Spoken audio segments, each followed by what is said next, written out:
warm welcome. You're watching Business Today Television. I'm Sakshi Batra. With me is Mr. Siddharth Zarabi, Group Editor, Business Today. And we're continuing our ongoing coverage of decoding the fine print of the Union Budget of 2026. On this special edition, we're going to be welcoming one of the biggest and the best voices of Dalal Street, Mr. Raamdeo Agrawal, the chairman and co-founder of Motilal Oswal Financial Services, is with us on this program. Warm welcome and good afternoon to you, Mr. Agrawal. Good to have you with us. A day after the budget has been presented, what's the verdict according to you? The biggest hit and the biggest miss in Union Budget of 2026? Yeah. So, good afternoon. And it was quite a budget which we were waiting for a long time, and it came with a bang. So there were both aspects of it. Like yesterday, the budget was passing through very smoothly, and then suddenly this stock market section came, and everybody became very jittery because of the provisions of STT and buyback and all. So I think the budget is brilliant. I mean, after 24 hours or after 12, 13 hours of going through the budget and dissecting it and hearing others' views and the purpose behind, I mean, what is the design behind this budget, then you start getting to see the brilliance behind the budget, and all kinds of good things are there in that. And but of course this is stock. So the good thing is all the budget, and the bad thing is whatever one or two provisions about the capital markets. But I think 1,000-point gorilla, or the biggest provision in my mind and far-reaching impact and long-term impact, is the provision about this in paragraph 130, where she talks about giving 22-year absolute tax break for setting up data centers in India to cater to the hyperscalers worldwide. I think this is an initiative which is worth appreciating, and that shows the aggression of this government. If they are convinced about something, at what pace and they can move. So this is what only time will tell. How big is the move? I mean, is it as big as the software boom, or is it even bigger than that? So that, but whatever happens, I think it will happen in next 4-5 years. It will be very quick, and it will add to the growth of the country. Raamdeo, it's a very important point that you pick up. And yesterday, after the budget, we spoke to Union Minister Ashwini Vaishnav, and he said that this incentive has the potential to lead to $200 billion of investment. $70 billion, as you know, has already been committed by the likes of Google and even Amazon with regard to data centers in India. So he's very, very hopeful that this will lead to more than a tripling. But the question that I want to ask you is that, is there anything that you see that can reverse FPI sentiment? There is no relief on capital gains, and the rupee continues to remain weak. Do you see that reversing in any way? Yes, it will reverse over a period of time. I mean, there are 2-3 things. One is this, of course, the geopolitics or geoeconomics, whatever, all these agreements between US and other countries. I mean, we have done agreement with, I think, 8-10 countries, including EU, and many more are in the pipeline. And Minister was telling me that even Canada wants to talk to them and talk to us. So every country wants to do it, and not that US doesn't want to do it. Agreement is more or less done. It's just that bit of political hiccup about oil and all. But the deal could be there very shortly. So yes, I mean, so the FPIs, they are also looking at the prospect for India and prospect for other emerging markets. Actually, 2026 has started with a bang for the emerging markets, and this entire move of 10-15% has bypassed India. Otherwise, India used to be right at the forefront, thanks to whatever has happened to the geopolitics. So I think we will make it up in the course of time, as these things get settled. Hopefully in few weeks or few months. I mean, till then we have to bring patience. But economy is doing very well. I would be surprised if economy grows anything less than 8% for Q3 and Q4. And you see, even the GST collection, which is just announced yesterday, is up by 6%, despite the the full month of tariff cut, I mean GST cut of 10%. Despite that, there is a growth of 6%. I think it will build up as we go forward. So economy seems to be in very good shape. You have credit growth of about 13-14%, and inflation is still at about 1-2%. So everything is like a Goldilocks kind of situation. We are growing at about 7.5-8%. Corporate profits so far has shown that they are growing at about 8-10%. My sense is, as the credit growth picks up, I think the corporate profit growth will also pick up. So I think everything is fine. Valuations are also corrected. I think in stock market terms, what is most important is the valuation right. And right now it around 21 and a half times current year's EPS. I mean, we are there in the sense that maybe some more time or some more correction. That's about it. Okay. Mr. Agrawal, just analyzing the impact of STT hike standalone, are we over worried about the drying up of liquidity, given that in the past the STT hikes have been absorbed by the markets?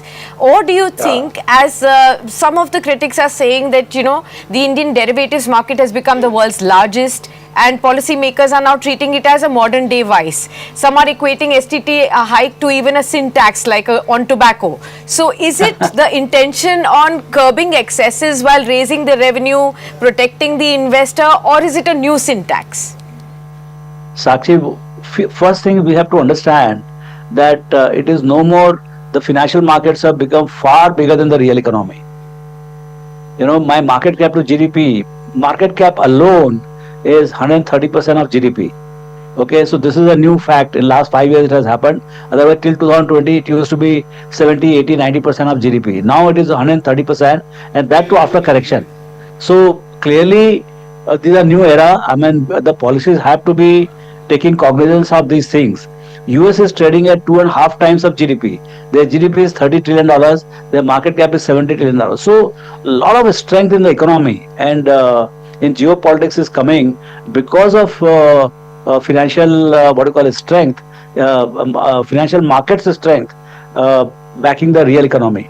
So I would think that importance of financial economy is far higher than what it was 5 years back. So the policymakers have to take cognizance of this, and basically I don't disagree with direction of what they have done in terms of trying to curb the speculation, but I think they could have done a better job by talking to the exchanges or the brokers, and I mean they could, I mean they are the bosses, they can they can take any action, but I think they have to be far more consultative, not only now but more so in the future with the market participants, and they need to have ear to the ground, particularly in Mumbai. And so I think this is a very developed market in terms of the stock market. There are all kinds of practitioners are there, and they would give all the good feedback to them. So I would think that the importance of financial markets a lot more, and policymakers need to take cognizance of that. That's a very important point. Also because, as we all know, a financialization of savings is happening, and there is a larger macro question about bank deposits. I want to follow up on two particular sectors. We have seen a record Capex allocation. We have also seen a 22% increase as far as defense modernization is concerned. Do you think these two sectors therefore will respond positively and there is a chance of outperformance? See, we don't know how much is there in the price. I mean, is market already expecting that? And second, one is the budgetary provision. Second is how does it actually at a micro level, which company gets how much out of that, and which program is beneficial to them. If the programs are all related to Rafale imports and all, then probably it doesn't impact positively any other companies in a major way. So so it all depends on. But of course, on the face of it, it looks encouraging. But you need to say anything. You need to really get into more in detail. Where exactly all this extra capex or modernization expenditure is going to benefit to whom. I want to follow that up, Sakshi, with a quick one on banking stocks and your outlook. There are two elements One is, of course, the overall story of our banking system and stocks. You are fully aware of that. But there seems to be a hint that the government may eventually, once that committee is set up and its recommendations, it's a medium term thing, about merger risks for PSU banks in particular. Do you have any thoughts on this, Raamdeo? Why is it a risk? In the sense that it will happen line to line and that will happen on merits of the banks. I mean, if SBI is acquiring any bank, if at all, in that case they'll get SBI shares for that particular bank, and that bank will get whatever it deserves to get. So I don't see the policymakers are. If you see this this particular budget, it is very clear in intent. They want to make Viksit Bharat happen by 2047. So whatever their understanding of Viksit Bharat is, like $20,000, $25,000 per capita income, that has to happen, and we are there at say 2,500, 2,700. So they need to go at least 10x in next 22, 23 years. So they know their job is cut out very clearly. So once the goal is set and goal clarity is there in the minds of the policymakers, I think the right things follow, and that's what is really happening. All the departments of the thing and budget making, if you see, they are clearly heading towards that, and they're setting the pace of 7.5-8% sustained non-inflationary growth in the years to come. And I see the budget really contributing to that. In fact, this data center thing is not there in the price, not there in the growth. So whatever happens, 30, 40, 50 billion or whatever it comes, that will add another 0.5% or 0.25% to the growth only. So my sense is it's very growth oriented and very fiscally very responsible budget. So and then let's see how the economy responds. Mr. Agrawal, you called the 100% tax holiday for data centers as a 1,000-pound gorilla. I want to understand from you, is that the new decadal theme that investors must track? Along with it, how would you advise investors to now strategize the next 10-year, 15-year investment portfolios? Yeah, so I mean, finding stock ideas around that is still tough, in the sense that yes, when you set up data centers, all the construction companies, they get the building contract, all the in fact 50% of the power gets consumed in the refrigeration, air cooling. You are cooling the those machines. So all the refrigeration companies, air cooling companies, Blue Stars of the world or Voltas of the world, or maybe the global suppliers, they'll benefit. Cables, wires, construction workers, cement, steel, everything is required. And then on top of it, you need a lot of power, unlimited amount of power actually. So then the power suppliers, the green power supply, grey power supply, then battery packs. So it just starts spreading, and then the multiplier effect. So, and this is not a thing which is a dream. This is a thing which is right now it is happening. As Wang of NVIDIA says, this is the humanity's largest infra build-up anywhere. Humanity's largest infra build-up in terms of dollars. And we were just away from this. And suddenly this particular provision has thrown us absolutely right at the center as the most competent, most economical, and the guys who are willing to do it. 22 years tax holiday, I have not heard ever. So this opens a new way how aggressively the government thinks. Now, you cannot foresee everything. These are things where I think you'll always grossly underestimate the future outcomes, and you will overestimate the short-term outcomes. Raamdeo ji, taking this point forward, and you are absolutely right that if you see two other provisions, the provisions on immunity and the fact that there are exemptions that are being provided to foreigners, a core part of this budget is looking outwards to reverse sentiment and bring back inflows. If we look at these two other provisions along with the tax holiday, do you think it will make a meaningful impact on a foreign investor who within emerging markets has multiple choices to make today to de-risk his supply chain?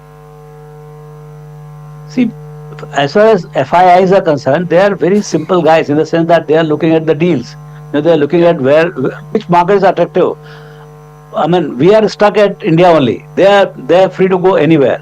So when the emerging market boom happens and the money comes here, they are saying that India is not as attractive. I mean, all put together, not only P multiple, but in every aspect of it, India is not as attractive as, say, Korea or Taiwan or China, wherever they are going. So we have to become as attractive. In fact, we have become the funding market.